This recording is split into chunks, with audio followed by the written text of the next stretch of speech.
Welcome to another Pirkei Avot Shir. We're still in the 6th chapter and doing Mishna 7, and we dedicate this Mishna as ever in memory of Levy ben Moshe ben Esther and Elisheva Yael ben Levy, and also in memory of Yisrael ben Binyamin. And I'm going to hand you over to Michael. Thank you, Rav Mashiach. So in this Mishnah, which is the 7th Mishnah of the 6th Perek, the authorship is unknown, but Rabbi Mashiach has suggested that it is Rabbi Meir in this section, when I asked him pre-episodes. So let's start with the Mishnah. Gedolah Torah shehi notenet chayim leoseha balam hazeh or balam haba. Great is Torah, for it gives to those who fulfills it life in this world and in the world to come. Shneimah, as it is stated, Ki chayim hem lemotzeihem, for they, its words, are life to the one who finds them, or lechol b'soro, marpeh, and healing to all his flesh. V'omer, and it says, Rifut tehi lishrecha, it shall be healing for your umbilicus, or this is something similar to your navel. V'shikoi la'atzmotecha, and marrow to your bones. V'omer, and it says further, Eitz chayim hi lemachzikim ba, it is a tree of life to those who hold it fast. V'tomcheha meyashur, and happy are those who support it. V'omer, and it says, Ki leviat chen hen l'roshecha, v'anakim l'gargar secha. They, referring to its teachings, are like a garland of grace for your head and pendants for your neck. V'omer, and again, Titen l'roshcha levet chen, it shall bestow on your head a garland of grace, a teret tiferet t'magnecha, and it shall grant you a crown of glory. V'omer, and furthermore it says, Ki v'yubu yomecha, by me, referring to the Torah, shall your days be multiplied. V'yosifu l'cha shnot chayim, and years of your life will be added for you. V'omer, and further it says, Orech yamim b'yimina, length of the days is in its right hand, bismovla ashar v'kavod, and in its left riches and honor. V'omer, and further says, Ki orech yomim ushnot chayim v'shalom yosifu loch, length of days and years of life and peace shall they, its mitzvot, increase for you. V'omer, and it says further, Darcheha darchei noam, its ways are ways of pleasantness. V'chol netivoteha shalom, and all its paths are peace. So, this is very interesting. All of those quotes that we have been quoting come from Mishna, 6 or 7 references to verses in Mishna, which is King Solomon's Proverbs. So in the previous Mishnah, we learned the 48 steps that lead to the mastery of the Torah.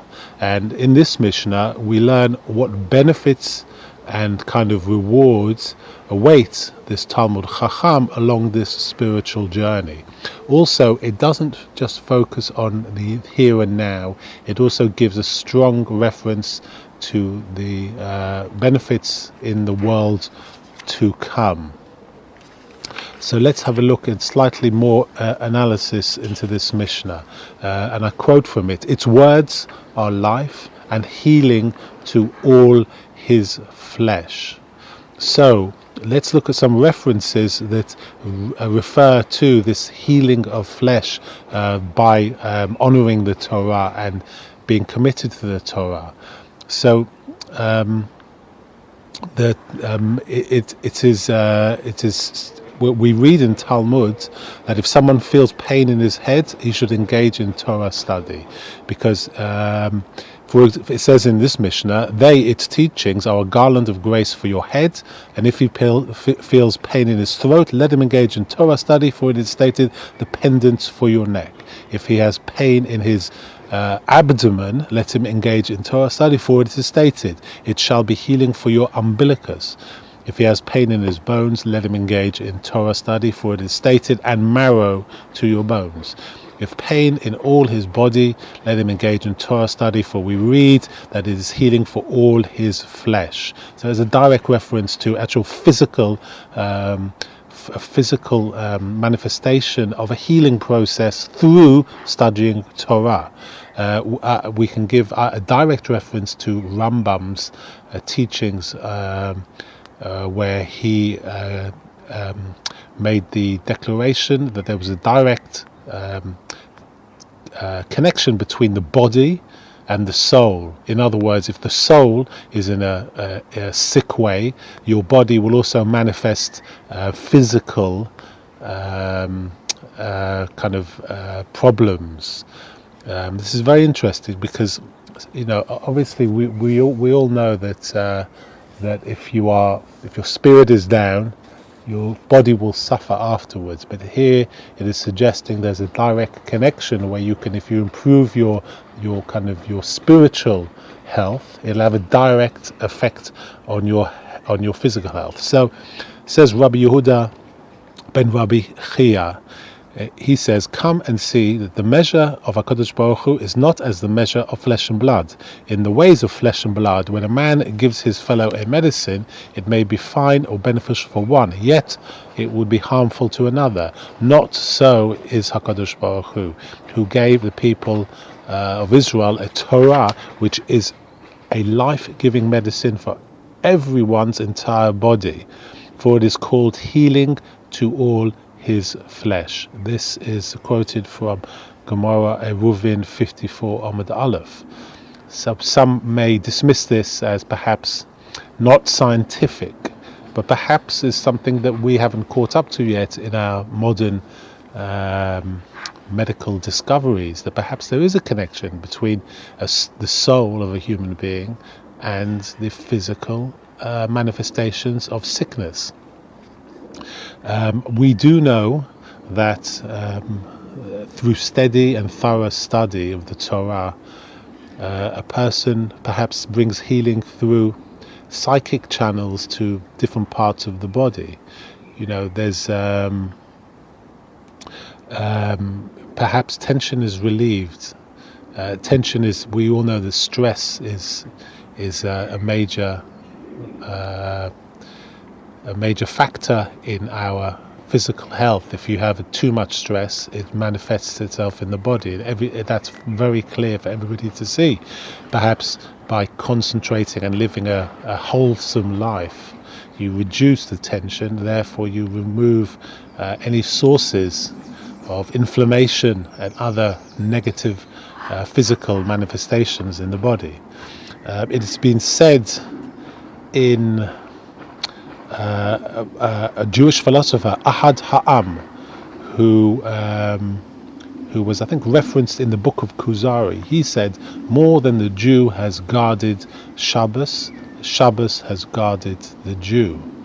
So it's a very interesting, statement. It gives you, in a week of 7 days, some people who are devoid of any sort of God or any sort of belief in anything will perhaps have a continuous 7 days of working or no breaks. We are lucky enough to have a Shabbos every seventh day that forces us to relax and take a break and make a complete change from the previous 6 days, which in itself is like the release of a pressure cooker and allows us to recuperate and recover spiritually. So this perhaps is what this philosopher Ahad Ha'am was referring to.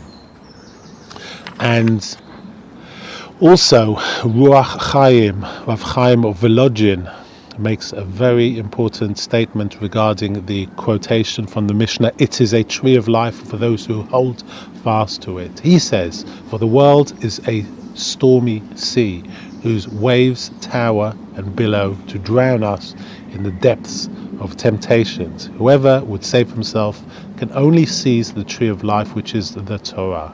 So very important words there from Rav Chaim of Volodyin. Let's move on to further in the Mishnah, and I quote from it: "For they," referring to its teachings, "are a garland of grace for your head and pendants anakim for your neck." Well, we know that these things are sometimes only ornamental, these references, but I think it is also very useful to us. Its teachings actually have a direct effect on our day-to-day life. It's not just decoration. It has real effect from the moment you wake up until the moment you fall asleep. Let's look at the other quotation from the Mishnah: "For by me," referring to the Torah, "shall your days be increased. Length of days is in its right hand." Now, this can refer to not only a longer life, but perhaps a more fulsome life, when you have nothing to wake up for, or your day has no structure. In other words, you're living moment to moment. Perhaps the days can slip by very quickly, and your life, the years can fly past very quickly. But if you structure your day, that you wake up early for Shacharis, and then you immediately have a schedule of an hour or an hour and a half learning after davening, it seems like you've already completed a lot by the time most people are waking up.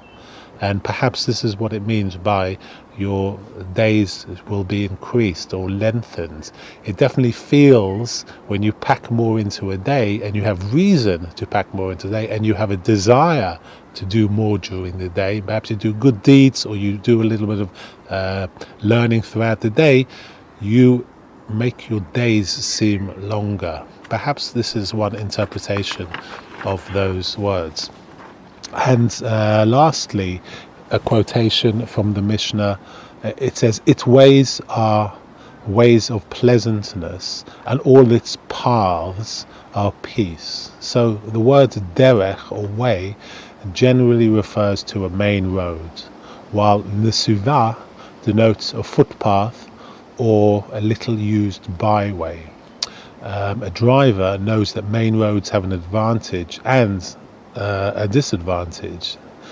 Generally, they are well constructed and well lit, therefore safe, and obviously used by many cars, but they are generally have a problem with traffic, or can be unpleasant in some ways. But if you use side roads that are not that much used, the driving experience can be more pleasant.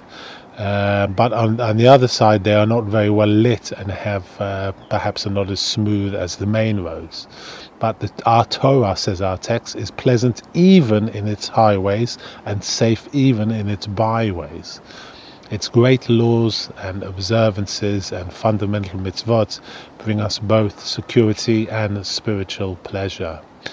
But even the bypaths of our religion, the individual approaches or attitudes or emphasis takes